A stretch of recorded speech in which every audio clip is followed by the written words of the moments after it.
낮은 자세로 바라보며 집중 타격합니다. 뉴스 로우킥. Yoga fire.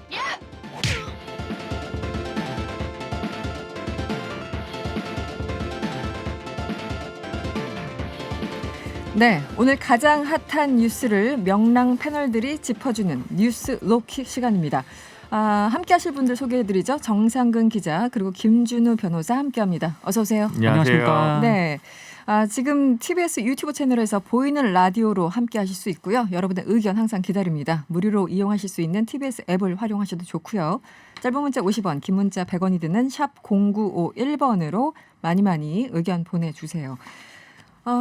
윤석열 총장 징계위 2차 심의 오늘 오전부터 열렸고요. 지금 어떤 상황인지 오늘 좀 결론이 날지. 예. 아까 박주민 의원도 얘기하셨지만 네네. 지금 아마 한동수 감찰부장 증인 신문 마지막으로 지금 진행되고 있는 걸로 알려져 네, 있거든요. 그렇죠. 네. 그래서 8명의 증인 중에 3명이 불출석했고 그래서 지금 5명째 마지막 증인 신문 중이어서 네.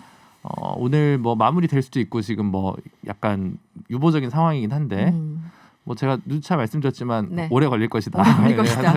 꾸준히 주장하고 있지 않습니까? 네네. 그래서 근데 오늘은 약간 판단하기 좀 어렵겠네요. 그냥 빨리 좀 끝내고 홀홀 털어버리고 싶으실지 네. 아니면 뭔가 좀 다른 묵직한 절차적 한 방을 또 윤 총장 쪽에서 좀 잘 주장한다면 한 번 더 기일을 속행할 수도 있지 않을까 싶습니다. 그냥 유보적인 것 같아요, 그거는. 이 징계위원장이 이제 이거는 신문이기 때문에 징계위원들만 질문하는 건 당연하다. 이건 네. 지금 법정이 아니다. 이런 이제 얘기를 했었잖아요. 그럼에도 불구하고 이제 윤석열 총장 측에서 우리도 질문할 수 있는 기회를 달라고 해서 시간이 굉장히 오래 걸릴 거라고 생각을 했었어요. 그런데 어쨌든 4명은 이렇게 쭈르륵 다 끝나버렸습니다. 네, 그렇습니다. 예상보다는 좀 빠른 거 그렇죠. 아닌가요? 예상보다는 좀 빠른 것 같아요. 저도 사실 오늘 다 못할 줄 알았는데 다 한다는 건 좀 속도감 있게 하고 쟁점이 좀 드러나서 그런 게 아닌가 싶다는 생각이 들고요. 네네. 그래서 다시 오늘 불출석한 분들에 대해서 네. 다시 한번 출석 요구를 하는 주장을 네. 양쪽에서 할지 음. 이런 것 정도가 관전 포인트가 아닐까 싶습니다. 한쪽은 계속 부르자고 할 수도 있고 또 한쪽은 아니 오늘로 끝이야라고 네. 할 수도 있는 거겠죠. 정상 네. 기자 보시기에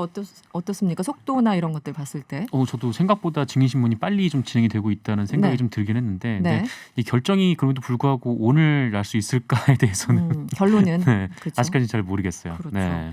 조금 전에 그 박주민 의원 방금 전 인터뷰를 들으셨겠지만 정직 이상을 예상을 하고 계신데 이 법조인들도 다들 다른 얘기를 하고 계셔가지고 네 정직 혹은 정직 이상 이게 어떤 분들은 정직을 해야지만 나중에 법원 가서도 여러 가지 좀 부담이 그렇죠. 좀 덜하다라는 네. 얘기도 있고 네. 내년 7월에 이제 임기가 끝나니까 어차피 그 같은 효과다 여러 가지 분석들과 전망들이 있어요.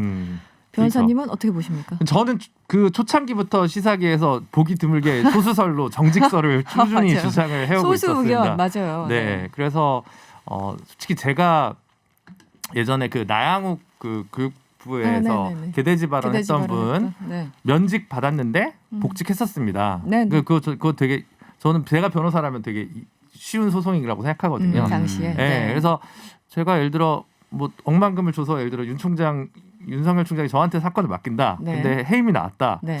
저는 성공보수 높게 책정할 것 같거든요. 솔직히 법조인들 입장에서 보면 네. 어떤 분들은 아예 징계 사유가 안 된다고 주장하는 분들도 계시겠지만 저는 징계 사유에 해당한다고 보는 쪽이고 다만 그게 정직 6개월이다. 근데 이제 임기가 7, 8개월 남은 상황에서 네. 정직 6개월이 실질적으로 해임과 동등한 수준의 효과를 미치기 때문에 네. 이후에 만약 이 부분이 법원에서 행정소송을 다퉈질 경우 문제가 좀 발생할 수 있는 우려들이 있습니다. 그래서 네. 저는 정직 3개월이 좀 맥스 아니겠냐라고 꾸준히 3개월이 맥스. 그게 저는 꾸준히 밀고 있는 앞을 양쪽에서 달리면서 네, 어떻게 네. 징계 사유가 되는지 아니라 해임이 마땅하다 이 사이에서 외롭게 고군분투하고 있습니다. 이 당위와 예측은 또 다른 거니까요. 근데 기술적으로. 이게 그냥 일반 회사에서 나오는 징계 그런 거랑 많이 다르더라고요. 이 많이 검사징계법을 다르죠. 보니까. 그러니까 이게 일반 회사 같은 경우에는 여러 명이 회의를 해서 우리 해임으로 의견을 모으자, 정직으로 의견을 모으자 해가지고 하는 게 아니라 네. 이 각자 이 징계 카드를 내 가지고 네네. 그 중에서 몇 명 순으로 잘라가지고 네네. 그 안에서 또 가장 낮은 수위의 징계를 채택을 하는 좀 그런 방식이더라고요. 그래서 헌법재판소 방식이랑 비슷하죠. 네네. 그렇게 되니까 이게 어떤 결론을 나오겠다, 이렇게 해임까지 가겠다라는 생각은 저도 좀 안 들더라고요. 그 방식이라면. 네네. 그래서 그 방식이라면은 이제 정직이 좀 유력해 보이지 않을까. 좀 오히려. 그렇게. 예. 네. 그 청취자분들 이해를 쉽게 하기 위해서 말씀드리면 예를 들어 2명이 해임 의견을 냈는데 1명이 정직이었다. 네. 그러면 정직이 되는 겁니다. 유리한 방식으로 네. 좀 되는 그런 식으로 검사 징계법 자체가 돼 있기 때문에 그 부분에서 또 그런 부분이 설득력을 가질 수 있을 것 같습니다. 네. 지금 징계위는 그 4명이 위원이 이제 4명이고 거기서 네네, 이제 4명이 과반이 찬성을 했다니까 3명 의견을 네네, 받아야 되고 그 그렇습니다. 3명 간에 가릴 때 낮은 수위 그러니까 네. 윤석열 총장에게 유리한 쪽으로 결론이 네. 난다. 그 설명을 해주신 네, 거죠. 맞습니다. 알겠습니다. 오늘 이 얘기를 또 해볼까요? 지금 코로나 상황이 심각하잖아요. 네. 수도권 엄청나게 심각한 건 맞습니다. 지금 국민의힘이 코로나 이 K 방역은 어디 갔느냐 정부를 굉장히 비판을 하고 있는데요. 구체적으로 어떤 지점을 야당에서 지적을 하는 걸까요? 그러니까 이게 한마디로 정리하면 지금 확진자도 많이 나오고 또 다른 나라에서는 지금 백신을 맞고 있는데 우리나라는 지금 백신도 없고 뭐 그래놓고 맨날 이제 K 방역만 자랑하느냐라는 네. 게 이제 국민의힘의 주장입니다. 그래서 네. 이 K 방역에 실체가 있냐 뭐 이런 얘기인데, 그래서 주호영 원내대표가 뭐 정부가 이제는 어떤 말로 국민을 현혹할지 걱정이 많다 뭐 이렇게 얘기를 했고, 또 그러면서 이런 시대에 무슨 주식 3천 시대 개막 같은 뭐 이런 희망 섞인 얘기를 하냐 네네. 지금 이렇게 요약하자면 이런 주장을 하고 있습니다. 예, 대통령 발언이 너무 현실과 동떨어져 있다 이런 주장을 또 계속 하고 있는. 근데 그렇죠? 네. 그럼 대통령이 절망스러운 얘기를 해야 되는 건지는 좀 의문이긴 대체 합니다. 어떤 얘기를 하라고 하는 거냐? 네, 그런 부분이 있을 것 같아요. 그 이제 지지율이 조금 정체 상태, 지금 민주당 지지율 정체 상태가 있는데 그렇죠. 네. 그 부분에서 이게 뭐 부동산 정책 때문이냐, 뭐 추미애 장관, 윤석열 총장 갈등 때문이냐, 저는 네. 최근 일주 더 정체된 부분은 이제 코로나 방역 부분에서 좀 지지가 있었는데 그게 이제 1,000명 선을 이제 넘나들면서 네네. 정부에 대한 신뢰 지수나 이런 것들이 조금 떨어질 수 있다고 보거든요. 그렇죠. 그런 네네. 부분이 있다고 생각을 해서 국민의힘에서 조금 더 과도한 정무적 당리당략적 공격을 하고 있는 건 아닌가라는 생각이 좀 들긴 합니다. 네, 이제 여러 가지가 시기적으로 겹쳤기 때문에 오히려 이제 그 틈을 뭐 야당 입장에서는 그럴 수 있는데 그나저나 이제 팩트가 중요한 거잖아요. 네네. 이 팩트 이기는 주장은 없다고.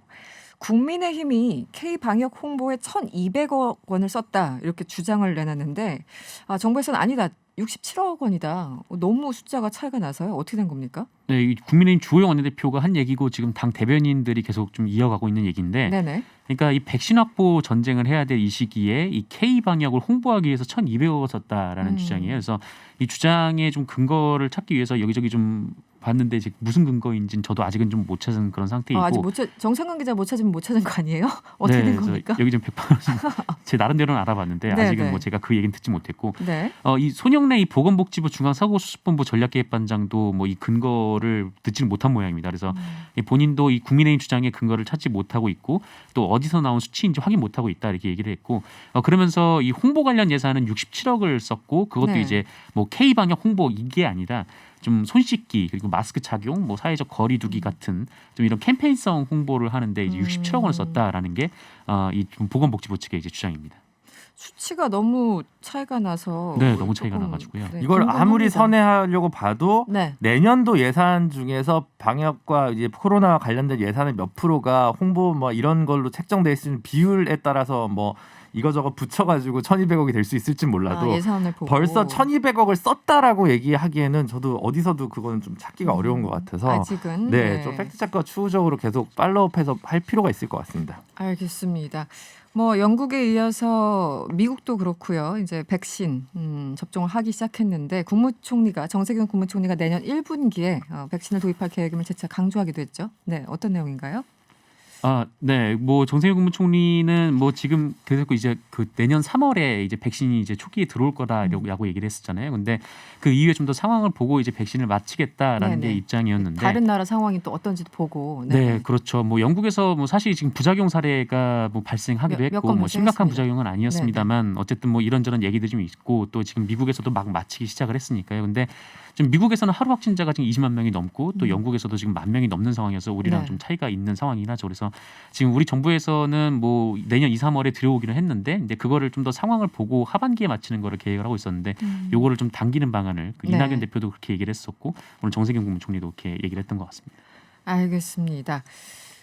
다음 이슈 이것도 짚어보죠. 정부가 아이를 키우는 부모 부담을 줄여주기 위해서 2022년부터 그러니까 내후년부터군요. 출산을 하면은 200만 원, 그 영아 수당도 인상하고 이런 대책을 발표했네요. 네. 네. 2022년부터 0에서 1세 영아에게 월 30만 원의 영아 수당을 지급하고 그 네. 금액을 이제 2025년까지 50만 원으로 인상하겠다라는 거고요. 그리고 출산하면은 200만 원을 일시금으로 지급하되 뭐 어떤 한정을 해서 뭐 여기에만 써라 뭐 그런 금액은 아니다라고 하고 네.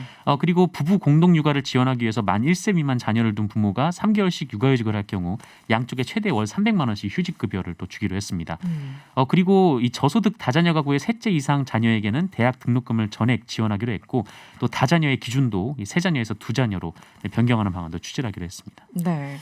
지금 대한민국이 작년 11월부터 인구 감소 국가로 이제 접어들고 있습니다. 쉽게 얘기해서 태어난 새로 출생한 영유아보다 이제 사망하시는 분들이 더 많고 있어서 네. 인구가 줄어들고 있고 그래서 작년에 겨우 30만 명을 간 넘은 인구 출산 이제 기록을 했는데 네. 사실 이제 올해 뭐 수능도 역대 최저 수준의 응시생이잖아요. 그러니까 이게 지금 굉장히 경제 구조나 모든 부분에 있어서 위기에 직면했기 때문에 정부에서 조금 더 적극적인 대책을 내세운 거는 되게 고무적인 부분인 것 같고 그리고 이제 국공립 근데 사실 조금 더 핵심적인 부분은 고민이 좀 더 적극적인 것들이 필요한데 예를 들어 지금 국공립 어린이집을 550개씩 매년 늘리겠다고 또 정부 발표에 포함이 돼 있습니다. 네네. 그 부분 되게 중요한데 어떻게 보면 결혼한 분들의 출산율 자체는 그렇게 낮진 않거든요. 결혼을 못하 그러니까 물론 이제 안 하는 사람들도 있고 네네네. 비혼은 충분히 존중돼야 됩니다만 네. 충분한 일자리와 충분한 주거가 확보되지 못하다 보니까 결혼을 하더라도 출산을 못 이어가든가 아니면 네네. 연인이라도 뭐 결혼까지는 있지 못하든가 이제 이런 그 걸림돌에 있는 청년 세대에게 어떤 좀 무엇을 줄 것인가에 관한 고민이 좀 더 필요해 보이는 건 좀 사실인 것 같고요. 네네. 육아휴직을 쓸 수 있는 거는 사실은 일정한 뭐라고 하죠? 그러니까 고용된 이들인데 자영업자 같은 경우 사실 이게 약간 좀 힘들죠. 먼 얘기잖아요. 그리고 영세한 그리고 기업도 사실은 눈치 보여서 못하는 네, 거고. 그렇습니다. 그리고 남성에게도 쓸 수 있게 기회를 주는 건 좋은데 사실 여성들도 공공기관이나 공기업, 교사, 뭐 교직에 있는 이런 분들 아니면 사실 그런 분들도 마찬가지인데 실질적으로 승진이나 이런 부분에 있어서 불이익을 당할까 봐. 있지 않습니까? 사실 네. 이게 뭐 의무휴직제를 남성에게도 부과한다든가 이러지 않는 사실 이것도 결국은 사기업 간에는 안 되기 때문에 공공기관, 공기업 중심으로 아무래도 좀 진행될 여지가 되게 많거든요. 네. 그런 부분을 생각하면 정부가 이 정도 정책을 내는 건 굉장히 고무적이긴 한데 한 발 더 그 다음 적극적 정책을 내지 않는다면 네. 6, 7년 전만 해도 40만 명대였는데 지금 30만 명, 올해나 내년엔 20만 명대가 태어날 건데 이 문제에 관해서 정부가 조금 더 어려운 그야말로 이 부분에 있어서 뭔가 뉴딜이 필요한 네, 게 네. 아닐까라는 생각이 드는 거예요. 단순 확장 정책이 아니라 기존의 이해관계를 좀 뛰어넘는 어떤 결단이 필요해 보이는 시국까지 조금씩 그 뭐랄까 모래시계가 지금 다 돼가고 있다는 느낌이 좀 많이 듭니다. OECD 기준에서 뭐 지금도 유효하겠죠. 이 최저 출산율이죠. 그쵸. OECD 네. 기준에서 또 최고의 자살률 네. 뭐 굉장히 좀 안 좋은 숫자들인데 어쨌든 정부도 뭐라도 해서 좀 계속 유인을 하고 유도를 하고 뭔가 아이 키우기 좋은 세상을 만들기 위해서 노력하는 것 같은데 사실은 소득도 문제고 이제 네. 또 직결된 게 부동산 문제고 이런 일자리 것들이 문제고. 과연 네. 일자리 문제고 이게 다 얽혀 있어서 이게 생각만큼 효과적일까 항상 이렇게 문제 제기를 하시는 분들이 계세요. 네. 저도 김준우 변호사님 말씀에 좀 동의를 하는 게 사실 그 아이를 낳지 않는 혹은 이제 못 낳는 이유의 핵심은 저는 불안이라고 생각을 하거든요. 그렇죠. 그러니까 네네. 여성분들 같은 고용불안부터. 경우에는 아이를 낳으면 회사를 그만둬야 된다는 불안이 네네. 있는 거고 남성분들 같은 경우에는 여성이 회사를 그만두니까 본인 혼자 이 소득을 다 책임져야 된다는 그렇죠. 네. 그런 불안이 있는 거기 때문에 이거는 뭐 그냥 단순히 얼마 준다 뭐 그런 것도 굉장히 필요하지만 근데 이 패러다임 전체를 좀 바꿔야 될 것 같아요. 그러니까 네. 뭐 전체적으로 이 회사라는